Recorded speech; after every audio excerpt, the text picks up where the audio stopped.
ఉప్పు కప్పూరంబు నొక్క పోలిక నుండు చూడ చూడ రుచుల జాడ వేరు. పురుషులందు పుణ్యపురుషులు వేరయ్యా, విశ్వదాభిరామ వినురవేమ.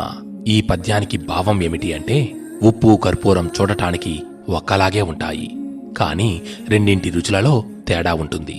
అలాగే మనుషులందరూ ఒక్కలాగే కనిపిస్తారు, కాని వారి వారి నడకల్లో తేడాలు స్పష్టంగా గోచరిస్తాయి. అప్పుడు తెలుస్తుంది వాళ్ళు ఉత్తమ పురుషులా ఉత్త పురుషులా అని. కొందరు కేవలం తమ కోసం మాత్రమే బ్రతుకుతూ ఉంటారు, మరికొందరు ఇతరులకు మేలు చేస్తూ లోకోపకారంగా జీవిస్తారు. ఇటువంటి వారిని లోకం మర్చిపోదు, వారే ఉత్తములు.